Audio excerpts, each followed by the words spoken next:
Tu viens de terminer un album avec une légende de la musique qu'on a eu la chance de recevoir ici et je vous conseille d'aller écouter son émission en podcast. C'est DJ Gilbert et on pourra entendre un de ses morceaux, L'Aurore, dans ton mix.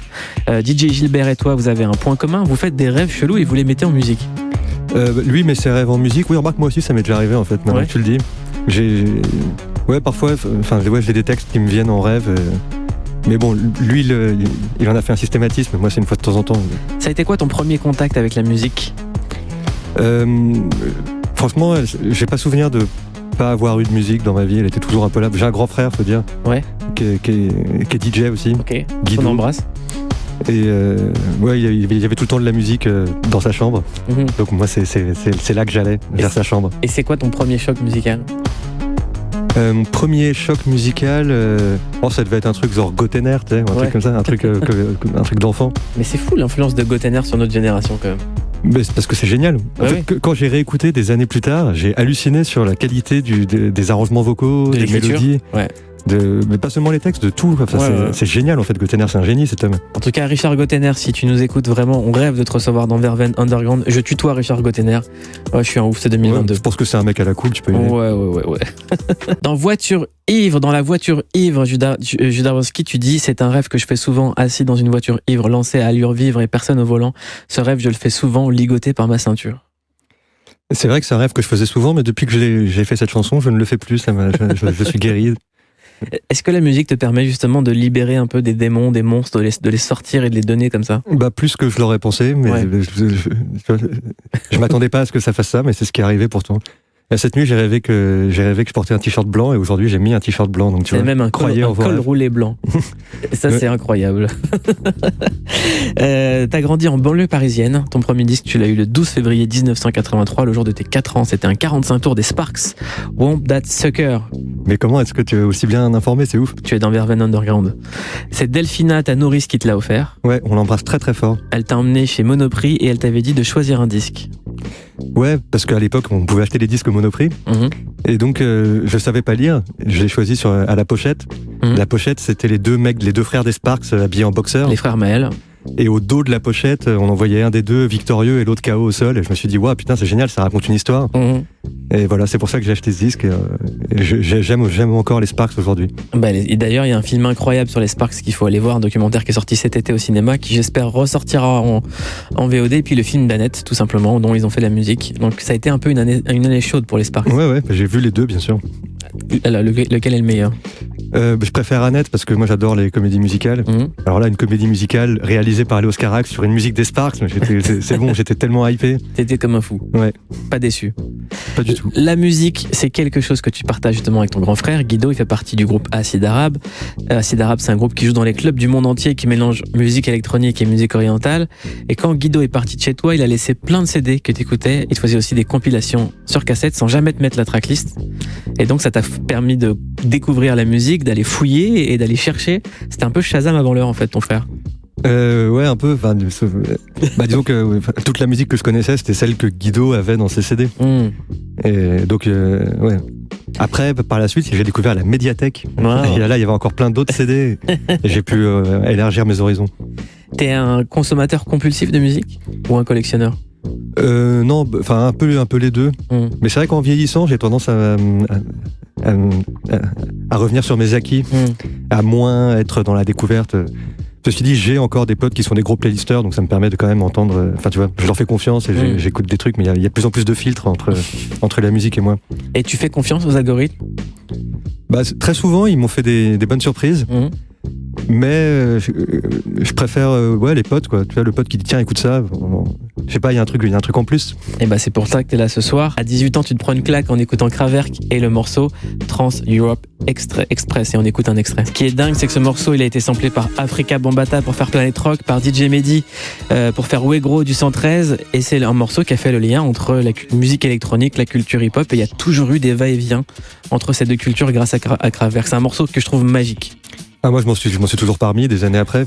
Parce qu'en plus, il a un côté cold wave aussi. Il fait vraiment le lien entre plein de sous-cultures. Enfin, sous-cultures.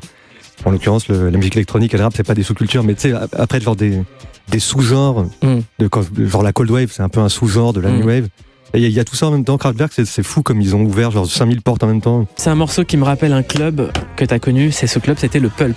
Et ouais, c'est là que je l'ai entendu, justement. Et au milieu du morceau, il y a une espèce de drop assez long, hyper soulful, où il y a plus de rythme pendant, je sais pas, 1 minute 30. Et quand le rythme est revenu, putain, mais je me suis jamais remis de ce moment. C'était l'épiphanie dans le club. C'était une vraie épiphanie, exactement. On t'a demandé le morceau pour faire redécoller une soirée et t'as choisi Bronski Beat et Mark Almond avec I Feel Love. Il repart de tout en bas et il y a une petite accélération très lente, et puis ça arrive tout en haut. Donc quand la soirée est retombée et qu'il faut repartir d'en bas, ça marche à tous les coups, donc, l'accélération de tempo. Notez-le, Bronski Beat et Mark Almond, I Feel Love. On t'a demandé le morceau pour tomber amoureux et tu as choisi Lucio Battisti. En fait, la chanson s'appelle Amarse un po'. Donc moi je parle pas italien, mais d'après ce que je crois que ça veut dire s'aimer un peu. Et je pense que pour tomber amoureux, il faut d'abord, pour aimer, pour être aimé, il faut d'abord s'aimer soi-même. C'est vrai. Un morceau intemporel dont tu te lasses pas, tu as choisi George Michael avec A Different Corner. Est-ce qu'on peut dire que George Michael était un génie ? Oui, on peut l'affirmer. Et ouais, c'est marrant, enfin, en France, j'ai l'impression qu'il a un peu cette image du beau gosse, boys band, entertainer. Dans plein d'autres pays, il est considéré comme ce qu'il est, c'est-à-dire un génie de la pop, quoi. Et notamment cette chanson-là, c'était un grand tube en Angleterre, en France pas tellement. C'était son premier single en solo, A Different Corner. C'est tellement beau, c'est sublime. Ouais. S'il avait vécu 20 ans plus tôt, il aurait fait à la guitare, ça pourrait être Nick Drake, tu vois. Mais là, c'est avec des synthés, c'est George Michael, il chante tellement bien, enfin, je sais pas. Et c'est George Michael et c'est la grande classe. On t'a demandé le meilleur slow selon toi et t'as répondu Sinead O'Connor avec Nothing Compares to You. C'est le slow ultime, enfin, je pense que je peux pas être le premier à avoir répondu ça. T'es le premier. Ah, c'est vrai? Ouais. Ah, c'est fou, c'est le slow, quoi. C'est le slow des slows.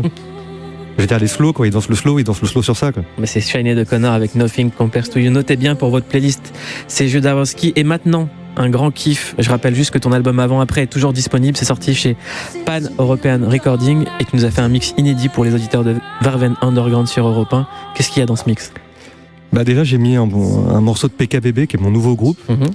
Un groupe que j'ai fait avec Pierre 3, le mec qui était dans Ours de Raquette avant. D'accord. Et ensuite, j'ai mis un morceau de mon album avec Gilbert, parce que j'ai fait 2 albums. J'ai eu un peu de temps libre. Tout le monde, ouais.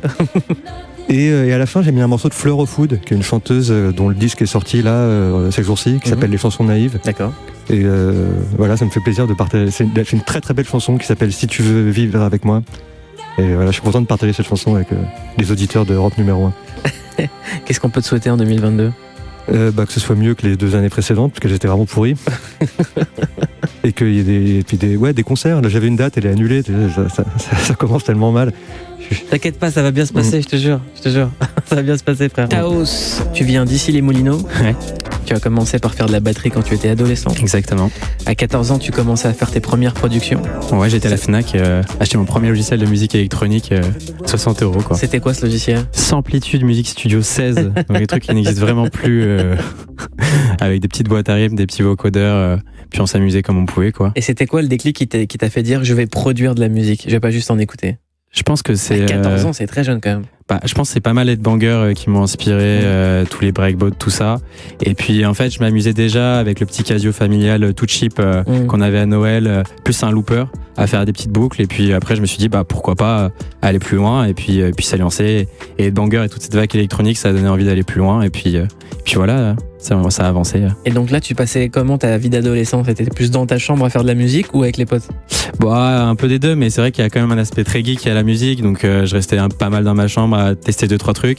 Et c'est plus au lycée où j'ai rencontré mon pote Adrien de Cosmonection, que tu avais reçu dernièrement, qui lui était beaucoup plus DJ. Et donc il m'a sorti de ma chambre, on va dire. J'étais moins le geek qui s'amusait à faire des petits trucs. On a fait plus du DJing et combiné ça avec la production. Je vous invite à écouter le podcast avec Cosmonection qui est venu nous faire un mix qui défonce tout simplement. C'est disponible sur toutes les applications de podcast. On t'a demandé ton premier souvenir musical en club, Taos, et tu as répondu Choice avec Acid Eiffel. Choice, c'est le pseudonyme de Laurent Garnier Jazz et Ludovic Navarre. Pourquoi ce morceau ? Alors on s'était fait refuser du Rex avec un pote, on a été à la Concrète, on a dansé toute la nuit et à 7h du matin au closing il y avait ce morceau qui retentit, il fait nuit, fin du morceau il fait jour et vraiment il y avait ce côté métaphore profonde des danseurs qui avaient vaincu la nuit et on a ressenti la même chose avec mon pote et encore aujourd'hui on en parle et puis c'était un morceau qui a été fait en une traite, ça a été enregistré en live apparemment 15 minutes et Chaz du groupe s'était mis à pleurer à la réécoute et donc et on sent toute cette émotion et ça a été signé ensuite chez Derrick May quand même, donc très beau morceau. C'est quoi les émotions les plus grandes que tu as eues en club ? Je pense que ça, c'était vraiment une émotion profonde, nostalgique, mélancolique. Mais sinon, en termes de puissance et d'énergie, c'était peut-être Ricardo Villalobos dans un club qui s'appelle le Robert Johnson. Vraiment un club carré avec un système son très puissant. Et là, c'était redécouvrir l'aspect physique, magnétique, l'impact de la musique sur le corps. Et donc là, c'est même plus dans quelque chose de mental, mais plus dans quelque chose de physique. Une émotion du corps, quoi. Ou c'est le corps qui parle. C'est ça. Bah, c'est vrai, parce que la musique parle au corps. Exactement. Le morceau pour faire redécoller une soirée, tu as choisi David Duriez et Jungle Brothers. Les Jungle Brothers qui font partie du collectif Native Tongue, monté notamment par le Tribe Called Quest, dont faisait partie un Français qu'on embrasse très fort qui s'appelle Lucien. Pourquoi ce morceau ?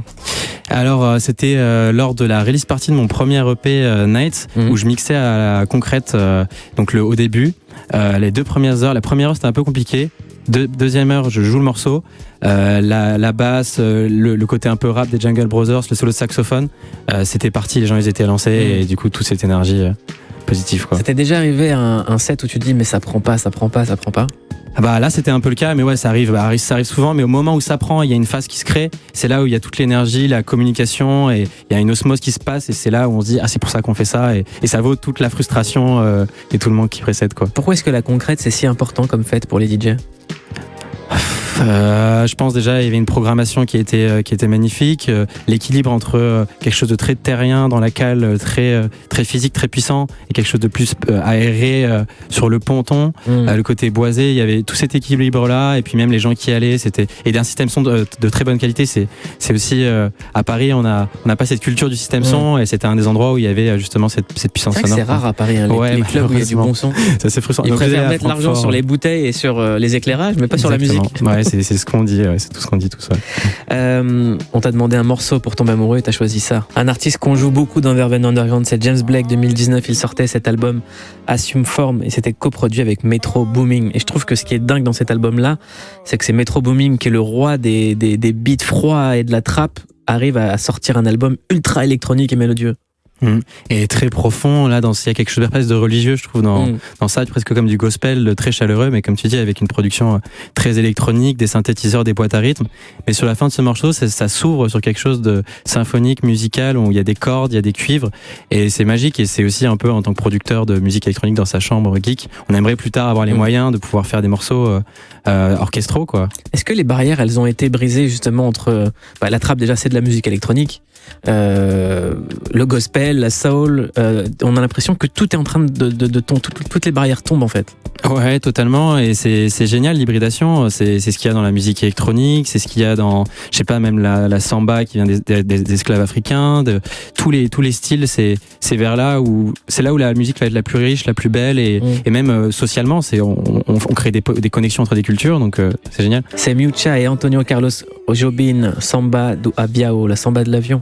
La samba de l'avion, exactement. Et ça, c'est un titre que j'avais trouvé à l'époque. En fait, pour diguer de la musique, j'allais à la médiathèque et je numérisais 15 CD sur 15 CD sur mon iPod classique. Et j'avais lu dans le livret qui disait qu'au niveau de la direction artistique, ils avaient vraiment fait quelque chose avec la joie, la bonne humeur, et qu'ils espéraient que l'auditeur le sente. Et c'est vrai que quand on écoute, on sent qu'ils chantent avec le sourire, la bonne humeur. Et c'est quelque chose que j'essaie de faire aussi quand on fixe de la musique en studio, de créer une capsule temporelle et voire intemporelle qui traversera les époques, de sourire, de bonne humeur, de joie figée sur un disque, quoi. On termine avec le meilleur slow selon toi et tu as choisi ça. Est-ce que la mélodie t'a fait faire des conneries, toi ? Est-ce que t'as fait une grosse connerie pour la musique ? Ah bah oui, c'est des sacrifices, c'est ne pas dormir tous les jours, jouer sur son moral, etc. Mais après c'est pas dans des conneries, c'est tellement du plaisir. C'est des conneries qui nous rapportent tellement après coup que ça nous soigne plus que ça nous fait faire des bêtises. Donc quoi. C'est pas des conneries. Non, c'est pas des conneries. Qu'est-ce qu'on peut te souhaiter pour 2022 ? Que ça continue. Quelqu'un qu'on attend depuis longtemps dans Velvet Underground, il s'est fait pardonner avec une bouteille. Malheureusement, je ne bois pas. Mais merci pour le cadeau, Agoria. Ouais, mais t'as des amis. Exactement. Tu as lancé une collection de plusieurs NFT basés sur les micro-organismes. C'est quoi les NFT et c'est quoi les NFT basés sur les micro-organismes ? Alors les NFT, ouais, merci de me poser cette question très simple. Techniquement, ça s'appelle des non-fungible tokens. Et en fait, c'est juste un protocole digital qui permet de promouvoir quelle que soit ton œuvre. Ça peut être une peinture, ça peut être une photo, ça peut être un morceau, ça peut être un film, ça peut être ton acte de divorce même. C'est-à-dire que c'est juste quelque part un acte qui valide une authenticité. Ça a été le cas pour le premier SMS jamais envoyé, le premier tweet jamais envoyé. Voilà, l'idée c'est d'avoir une pièce de l'histoire numérique ou de la culture uniquement pour soi. Ouais, et c'est en fait, résumé, c'est à peu près ça. Ouais, c'est pas mal, c'est pas mal. Et que moi je trouve assez dingue dans les NFT, c'est que c'est un médium qui émerge et surtout qui permet de créer à peu près ce qu'on a envie. Alors qu'on est souvent cloisonné, on a souvent des plannings, on a souvent des idées qu'on aimerait faire, on sait pas trop comment. Et en fait, là, c'est quand même une porte et où chacun a la clé. Et c'est assez intéressant de se dire que, voilà, quel que soit son passé, son histoire, sa carrière, qu'on ait 15 ans, 20 ans, 30 ans. Moi, j'ai mon neveu qui a fait son premier pixel art de requin qui mange la planète. Moi, je trouve ça assez intéressant en tout cas, je sens la même liberté que quand j'ai commencé à faire des rave parties. Et ce qui est dingue, c'est que le NFT, il y a un groupe de rap qui l'a imaginé avant tout le monde, c'est le Wu-Tang, qui avait sorti un album unique. Est-ce que ça va changer la musique comme le streaming a changé la musique, le NFT ? Ça peut changer la musique. Moi, j'ai conçu un player qui s'appelle The Infinite Player, où en fait, à chaque fois qu'on appuie sur Play, on peut écouter une version différente du même morceau. Donc, on n'écoute jamais la même version du morceau. En fait, ça questionne beaucoup ce qu'on a l'habitude de voir et d'entendre. Moi, ce que j'aime surtout dans les NFT et dans l'art génératif en général, c'est que tout est mouvant, plus rien n'est statique. Alors parfois ça peut être pénible parce que quand on a vu une photo qu'on aime on veut la revoir, ou quand on a un morceau qu'on aime on veut le revoir, mais de la même façon que quand on est en live et qu'on va voir le Wu-Tang ou son groupe préféré et qu'on est là on dit quand même la version qu'ils ont faite elle était dingue. Si on la possède juste un instant c'est pas très grave. Agoria, on va te présenter, tu as grandi dans l'Isère, c'est bien ça ? Ouais, c'est ça. À l'adolescence, tu assistes à un DJ set de Jeff Mills, pionnier de la techno de Détroit. Est-ce que ça a été un choc ? Ouais, c'était le premier mec que je voyais tel un félin qui enchaînait il avait 3 platines vinyles, une boîte à rythme, 4 bouteilles d'eau parce que lui non plus il boit rien. Et d'ailleurs il a toujours le corps extraordinaire. Que je n'ai pas. Ça, je te laisse cette appréciation. Mais il était incroyable. Et c'est la première fois que je voyais un artiste, parce que souvent les DJ sont pas considérés comme des artistes, mais en tout cas lui c'était le premier artiste que je voyais mixer et qui crée un truc juste en prenant je sais pas, une ligne de basse sur un disque, un charlet ici, et si c'était pas calé c'était pas grave parce qu'il y avait un tel groove et une telle énergie que ouais ça m'embarquait. À l'époque lui il avait 3 platines et toi une seule, t'avais pas de quoi t'en acheter une deuxième et tu commences à te dire je vais mixer dans des soirées. Comment est-ce que tu fais ? Je fais chier tout le monde. Ouais. J'ai envoyé c'était il y a quelques années, ça me rajeunit pas quand même, c'était des cassettes que j'envoyais. Je faisais des cassettes que je collais avec des bouts de scotch. J'enregistrais à la radio, je faisais semblant de savoir mixer. Et puis un jour, il y a un mec qui, je sais pas, il a dû être bien luné ou il a dû écouter à moitié un mix qui devait être pas mal et qui m'a dit c'est pas mal, et du coup il m'a fait jouer dans une soirée. Et c'est comme ça que ça a commencé. Mais j'étais ce petit garçon très ambitieux, très très motivé. Tu pensais que ça allait devenir quelque chose ? Ah non. Non. Ah non, franchement pas. Puis surtout dans ma campagne, où j'étais un peu seul au monde. Non, je pensais, quand j'avais 20 ans, je pensais faire ça 3-4 ans. À 25 ans, je me disais à 30 ans, j'arrête, parce que quand j'allais voir mes beaux-parents, enfin les parents de mes petites amies de l'époque, ils me voyaient tous comme un dealer ou comme un dingue. Et donc ils disaient, mais il faut vraiment que tu fasses autre chose, mon jeune homme. Donc dès qu'il y a des gens autour de toi qui te disent change de métier, tu te dis ça va durer que quelques années. Puis là, même la pandémie, j'ai pas l'impression que ça va m'arrêter. À tes débuts, c'était aussi les débuts des rave parties. Pour les gens qui n'ont pas connu ça, qu'est-ce que c'était une rave party ? C'était quoi l'esprit derrière ? Alors je conseille à tout le monde un bouquin de Hakim Bey qui s'appelle Taz, Zone d'autonomie temporaire, qui explique très bien ce que c'était que les rave parties, qui sont lui il considérait à l'époque comme étant le dernier espace de liberté, où en fait on prend possession d'un lieu, on met quelques enceintes, on invite quelques personnes et on ne sait pas ce qui va se passer. En fait, à l'époque, on se posait pas trop la question de qui était le DJ, quelle serait la musique. C'était plutôt l'idée de se rencontrer dans un endroit où on connaîtrait pas forcément grand monde, juste avec un infoline ou un petit bout de papier sur une autoroute. Et on était 200 caisses à suivre. Et quand on voit aujourd'hui qu'après le Covid, il y a des rave parties sauvages qui reviennent, qu'est-ce que ça dit de cette nouvelle génération ? Alors je sais pas si c'est exactement les mêmes rave parties. Je veux pas faire le vieux con et j'y suis pas allé, donc c'est difficile pour moi de te le dire. À l'époque, ces rave parties, on était 200 ou 300. Et donc je pense qu'aujourd'hui, quand on parle de rave party, j'entends plus des chiffres comme 20 000 ou 15 000. Donc je crois que c'est pas le même questionnement. Et quand j'avais 20 ans, certes, je me posais pas du tout les questions de sécurité. Et je m'en moquais quand j'avais 20 ans, si je suis très honnête.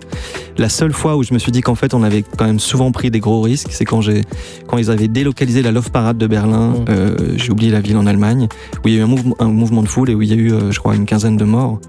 Et ce jour-là, je me suis dit, en effet, on a toujours pris des risques avec des gens un peu tarés. Mais je comprends, en tout cas. Aujourd'hui, le monde des DJ et le monde de la nuit est à l'arrêt. Toi, tu as plusieurs dates qui ont été annulées. Tu es un DJ qui joue partout dans le monde. Est-ce que c'est pareil dans les autres pays que la France ?